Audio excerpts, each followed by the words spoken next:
Please subscribe the channel and press the bell icon.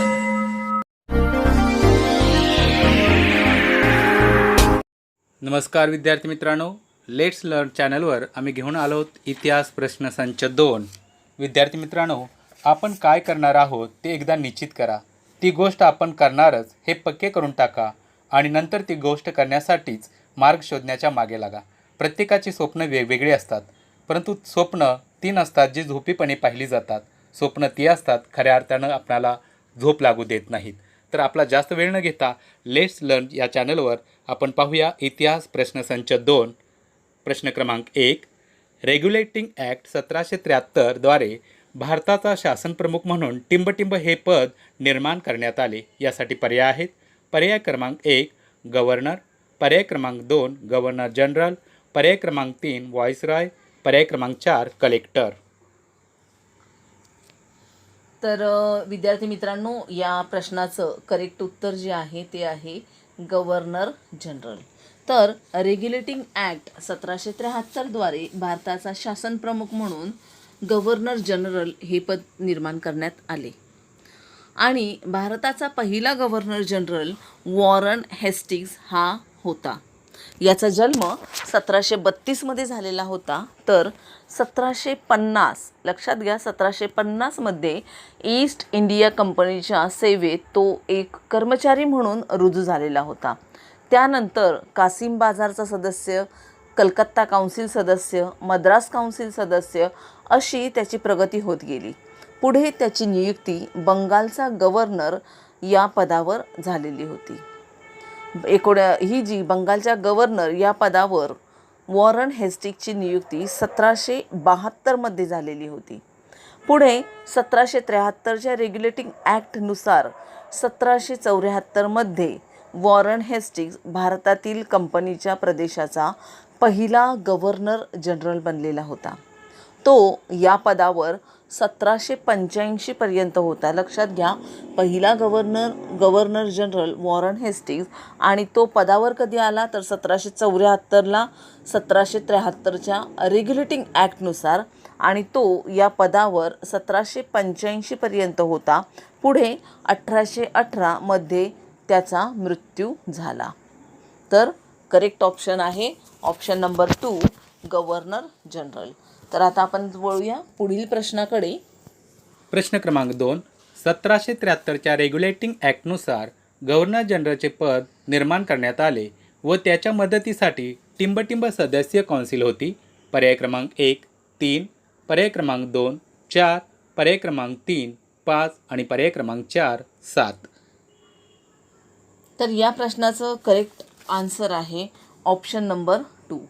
तर या प्रश्नाचं करेक्ट ऑप्शन आहे 4 हे आहे. ऑप्शन नंबर 2 जे आहे, म्हणजेच 1773च्या रेग्युलेटिंग ॲक्टनुसार गव्हर्नर जनरलचे जे पद निर्माण करण्यात आले होते त्याच्या मदतीसाठी 4 सदस्यीय काउन्सिल होती.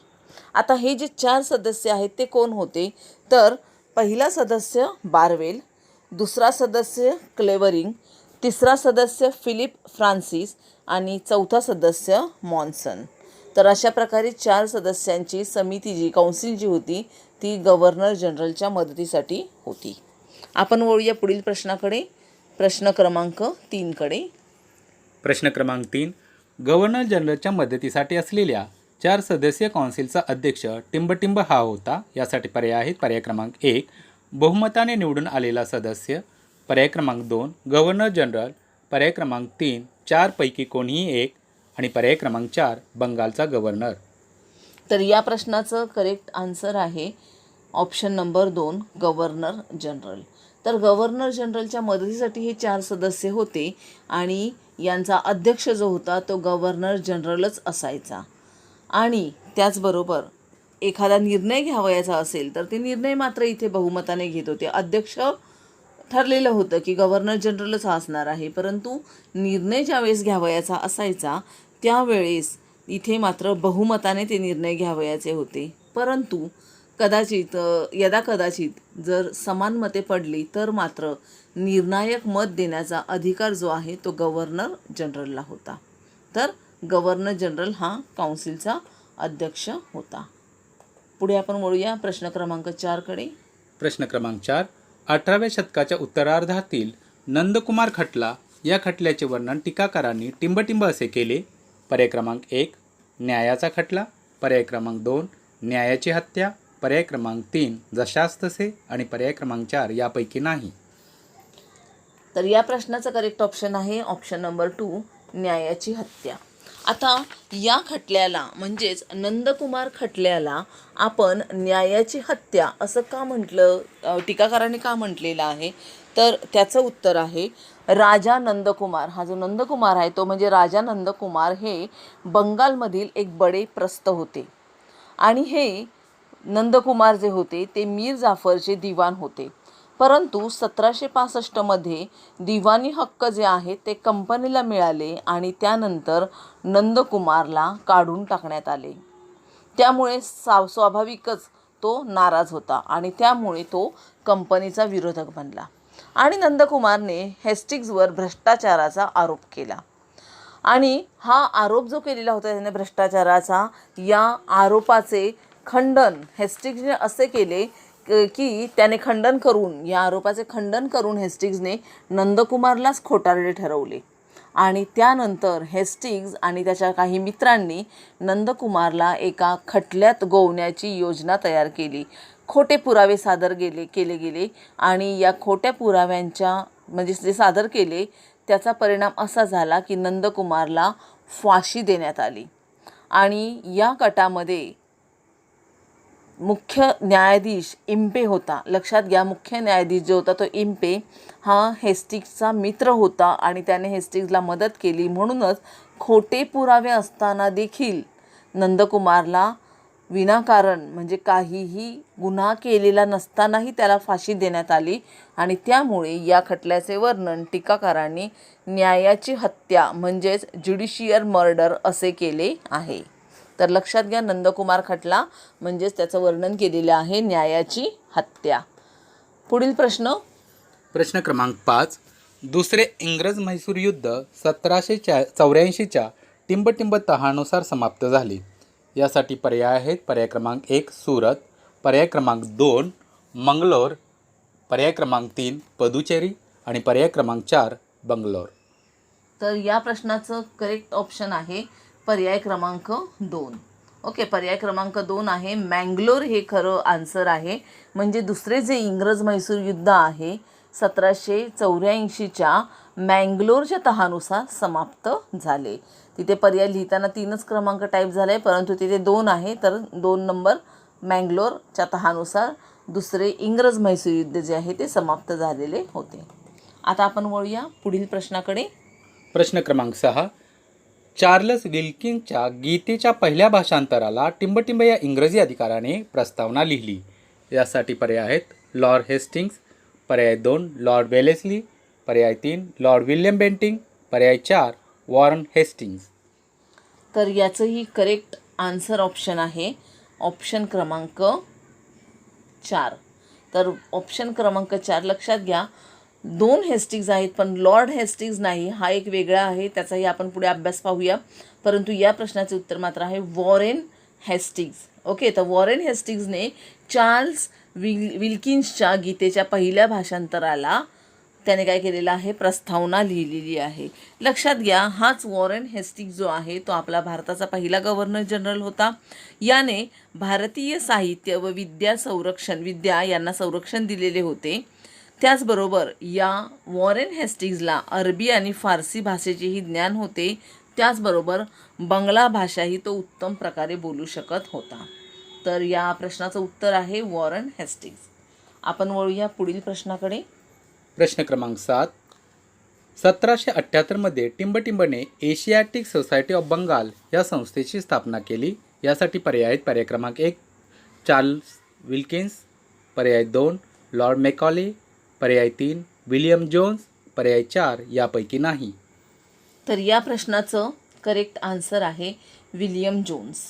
तर एशियाटिक सोसायटी ऑफ बेंगॉल या संस्थेची जी स्थापना केलेली होती 1778मध्ये ती केलेली होती विलियम जोन्स याने. तर लक्षात घ्या, वॉरेन हेस्टिंग्जच्याच प्रोत्साहनामुळे विल्किन्स हॉलहेड आणि विल्यम जोन्स इत्यादी विद्वानांनी प्राचीन साहित्याचे अध्ययन, प्राच्यविद्यांचे संशोधन केलेले होते. विल्किन्सने फारसी व बंगला छपाईसाठी अक्षरांचे संशोधन केले होते. गीतेबरोबरच हितोपदेशाचे भाषांतर केले होते.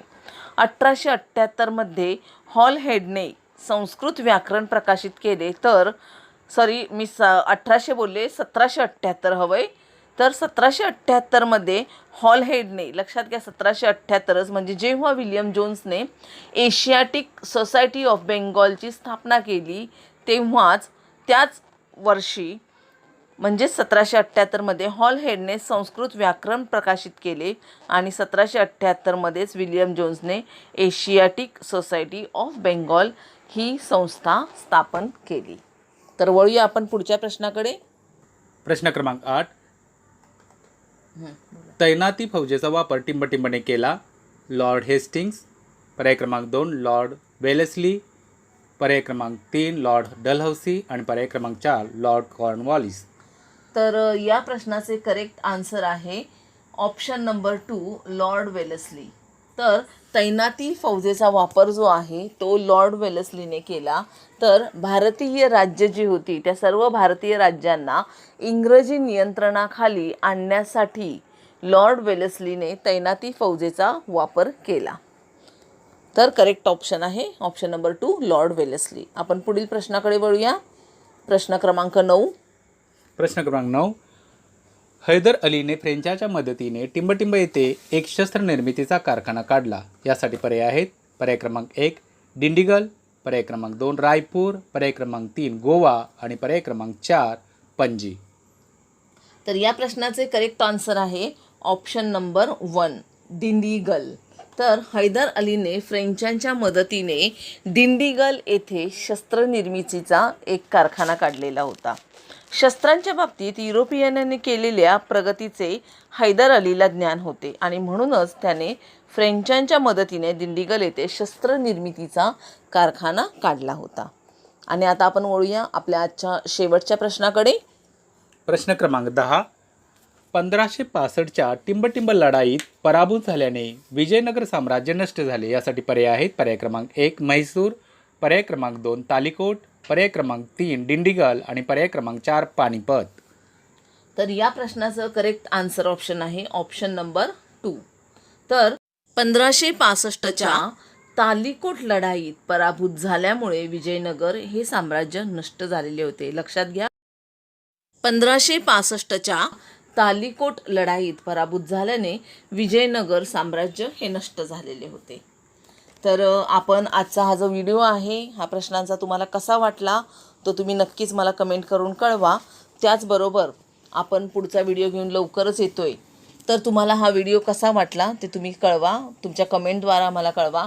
आणि तुम्हाला जर का हा व्हिडिओ आवडला असेल तर प्लीज तुमच्या मित्रांना शेअर करा, सबस्क्राईब करा आणि आपण लवकरच भेटूया नवीन व्हिडिओसहित. तोपर्यंत भरपूर अभ्यास करा आणि लवकरात लवकर पोस्ट काढा.